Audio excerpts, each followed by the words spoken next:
आपको बताऊं आज की एक और बड़ी खबर है। खबर यह है कि बहुत से लोग गायब हैं जिनका कोई अता पता नहीं। सवाल यह है जो लापता हैं वो लोग कहां चले गए। अकेले दिल्ली में दावा किया जा रहा है कि दिल्ली में सैकड़ों लोग लापता हैं जिनका कोई अब तक पता नहीं है। तो जो खो रहे हैं, जो गुम हो रहे हैं, कहां जा रहे हैं, आंकड़े देखिए कहां गए वो लोग। जनवरी 2025 में 1786 लोग लापता हुए और जनवरी 2026 में 1777 लोग लापता हुए। अब दावा किया जा रहा है 2024 में 24,893 और 25 में 24,508। जनवरी के 27 दिनों में 807 लोग लापता हो गए, यानी हर रोज करीब 30 लोग लापता हो रहे हैं। सवाल यह है इनमें 137 बच्चे हैं जिनका कोई सुराग नहीं मिला। हालांकि 807 में से 235 को ट्रेस कर लिया गया।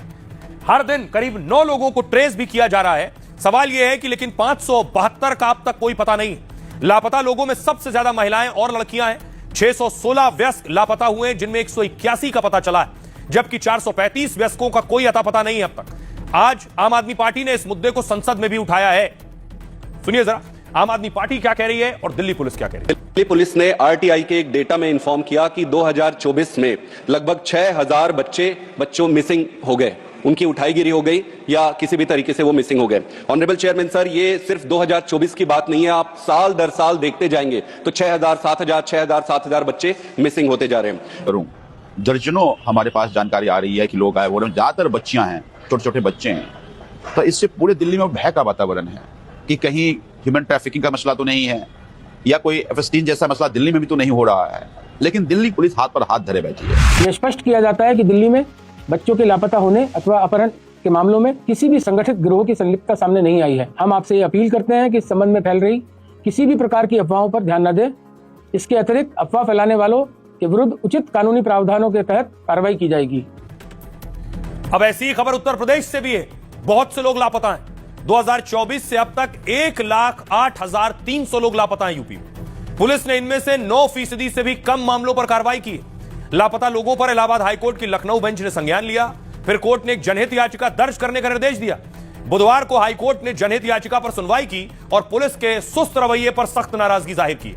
हाईकोर्ट ने लापता लोगों को लेकर यूपी पुलिस को फटकार लगाई। कोर्ट ने एफआईआर दर्ज करने और कार्रवाई में देरी पर चिंता जताई। कुछ मामलों में एफआईआर दर्ज करने में 17 महीने तक की देरी हुई। सुनवाई के दौरान बेंच ने सरकार से विस्तार से जवाब मांगा है। साथ ही अगली सुनवाई पर डीजीपी को मौजूद रहने का निर्देश दिया। अब इस मामले की अगली सुनवाई 23 मार्च को होगी। आइए खबरों में आगे बढ़ते हैं और आज की एक और खबर है। भ्रष्टाचारी के घर मिला काला खजाना। आपको चीन लिए चलता हूं। चीन में एक कैसे अफसर के घर, मेयर के घर देखिए, ये सोना मिला है।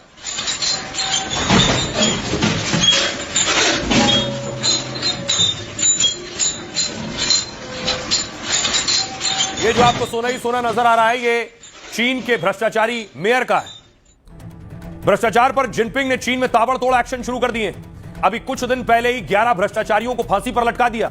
अब एक भ्रष्टाचारी पूर्व मेयर का काला खजाना बरामद किया गया है। जांच के दौरान बेसमेंट में हजारों किलो सोने की ईंटें जब्त हुई हैं।